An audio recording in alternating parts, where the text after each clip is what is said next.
ሰላም የጌታ የእግዚአብሔር ጸጋ ይብዛላችሁ። ኑ የእግዚአብሔርን ቃል አብረን እናንብብ። ወደ ሮሜ ሰዎች ምዕራፍ 6። እንግዲህ ምን እንላለን? ጸጋ እንዲበዛ በኃጢአት ጸንተን እንኖርን? አይደለም። ለኃጢአት የሞትን እኛ ወደፊት እንዴት አድርገን በእርሱ እንኖራለን?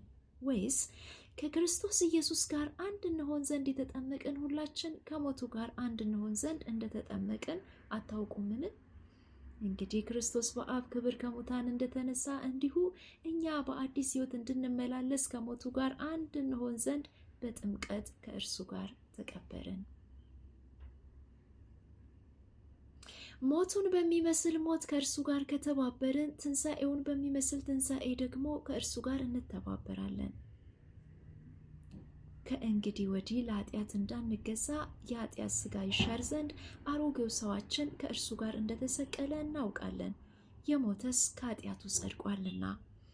ነገር ግን ከክርስቶስ ጋር ከሞትን ከእርሱ ጋር ደግሞ በሕይወት እንድንኖር እናምናለን። ክርስቶስ ከሙታን ተነስቶ ወደፊት እንዳይሞት ሞትም ወደፊት እንዳይገዛው እናውቃለንና።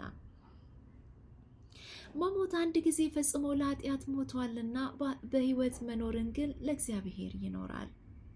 እንዲሁ እናንተ ደግሞ ለኃጢአት እንደሞታችሁ ግን በክርስቶስ ኢየሱስ በጌታችን ሆናችሁ ለእግዚአብሔር ሕያዋን እንደሆናችሁ ራሳችሁን ቁጠሩ።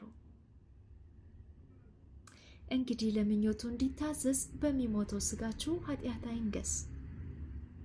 ብልቶቻችሁን የአመፅ ዕቃ ጦር አድርጋችሁ ለኃጢአት አታቅርቡ። ነገር ግን ከሙታን ተለይታችሁ በሕይወት እንደምትኖሩ ራሳችሁ ለእግዚአብሔር አቅርቡ። ብልቶቻችሁንም የጽድቅ ዕቃ ጦር አድርጋችሁ ለእግዚአብሔር አቅርቡ። ኃጢአት አይገዛችሁምና ከጸጋ በታች እንጂ ከሕግ በታች አይደላችሁምና።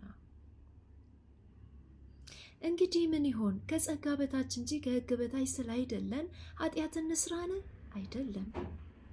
ለመታዘዝ ባሪያዎች እንድትሆኑ ራሳችሁን ለምታቀርቡለት ለእርሱ ለምትታዘዙለት ባሪያዎች እንደሆናችሁ አታውቁምን? ወይም ለሞት የኃጢአት ባሪያዎች ወይም ለጽድቅ የመታዘዝ ባሪያዎች ናችሁ። ነገር ግን አስቀድማችሁ የኃጢአት ባሪያዎች ከሆናችሁ ለተሰጣችሁለት ለትምህርት አይነት ከልባችሁ ስለታዘዛችሁ ከኃጢአት አርነት ወጥታችሁ ለጽድቅ ስለተገዛችሁ ለእግዚአብሔር ምስጋና ይሁን። ስለ ሥጋችሁ ድካም እንደ ሰው ልማድ እላለሁ። ብልቶቻችሁን አመፃ ሊያደርጉ ለርኩሰትና ለአመፅ ባሪያዎች አድርጋችሁ እንዳቀረባችሁ እንደዚሁ ብልቶቻችሁ ሊቀደሱ ለጽድቅ ባሪያዎች አድርጋችሁ አሁን አቅርቡ።